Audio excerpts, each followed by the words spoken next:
Shalom sahabat Repa yang terkasih di dalam Tuhan. Kita hidup di zaman di mana setiap orang ingin menjelaskan dirinya. Salah sedikit, langsung klarifikasi. Ditegur sedikit, langsung membela diri. Kita ingin semua orang tahu bahwa aku juga nggak salah kok. Tapi begini sahabat, kalau semua energi kita habisi untuk membela diri kita, kapan kita sempat untuk membenahi diri? Dunia sekarang penuh dengan pembelaan diri. Contohnya di media sosial, di tempat kerja, bahkan di gereja. Setiap orang ingin terlihat benar, tapi di tengah semua suara itu, ada satu suara yang pelan tapi tajam.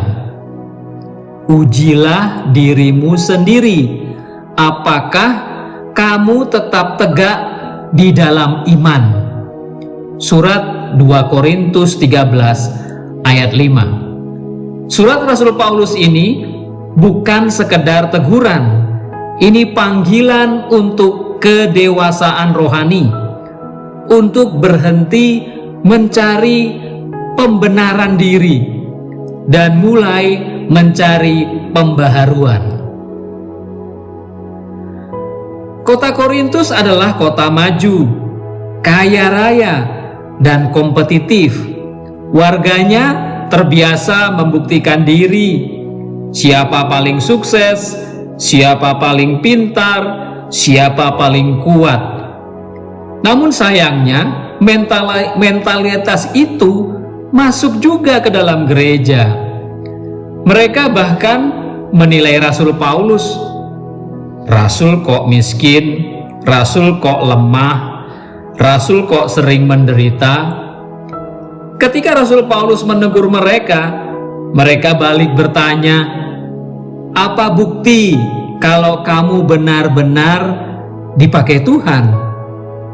Tapi perhatikan respon Rasul Paulus. Ia tidak membela dirinya.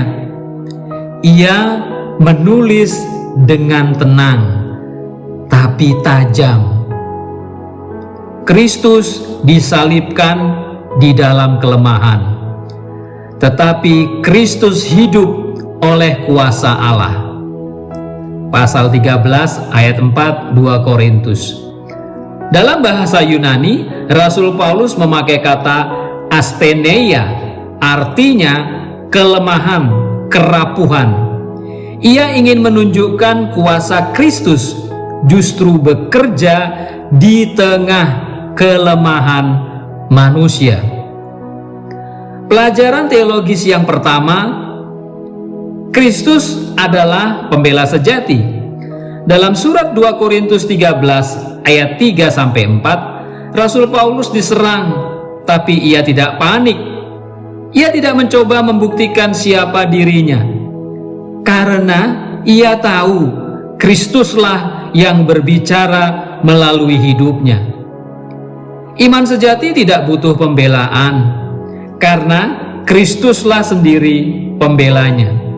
Contoh nyata, ada seorang karyawan yang difitnah di tempat kerjanya. Ia memilih diam dan tetap jujur. Waktu berlalu, kebenaran muncul sendiri. Ketenangan seperti itu datang dari keyakinannya bahwa Tuhan adalah pembela yang adil. Pelajaran teologi yang kedua, uji dirimu, bukan orang lain. Surat 2 Korintus 13 ayat 5 berkata, "Ujilah dirimu sendiri."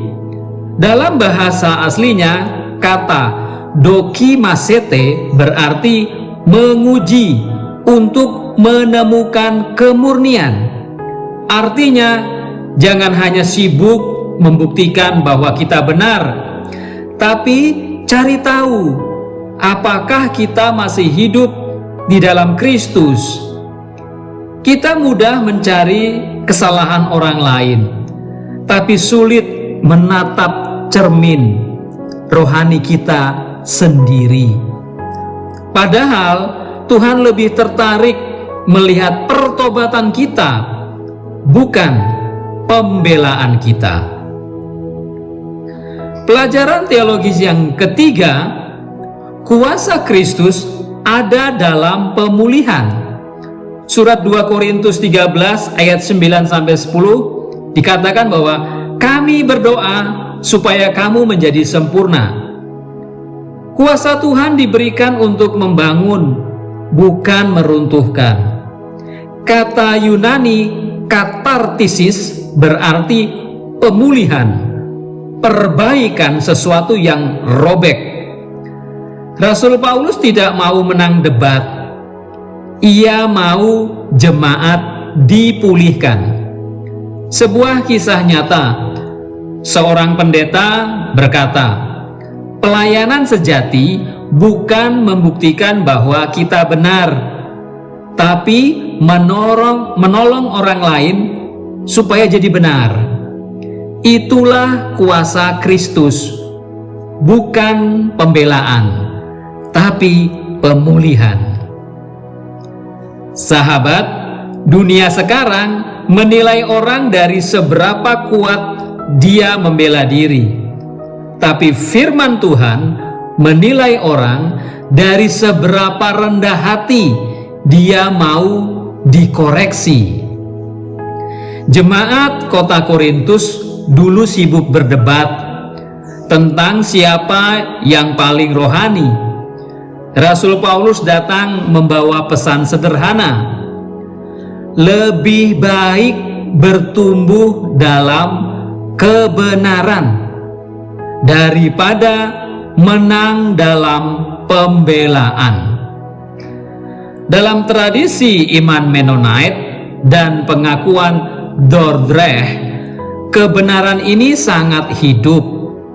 Iman yang sejati bukan sekedar doktrin, tapi ketaatan nyata dalam kasih, kesederhanaan, dan perdamaian. Mereka percaya hidup benar lebih penting daripada terlihat benar. Tuhan tidak menunggu kamu menjelaskan kenapa kamu benar, tapi Tuhan menunggu kamu jujur mengakui apa yang perlu diperbaiki. Mari kita berdoa. Tuhan, kami sering terlalu sibuk membela diri. Kami ingin terlihat benar, padahal Engkau hanya ingin kami hidup benar. Hari ini kami berhenti berdebat dan membuka hati kami untuk Engkau bentuk kembali. Ajari kami Tuhan untuk hidup dalam keheningan yang kuat, di mana Engkau yang berbicara lewat hidup kami. Kami percaya Engkau pembela kami yang sejati. Di dalam nama Tuhan Yesus kami berdoa, dan kami bersyukur, dan kami siap diperbaharui. Amin.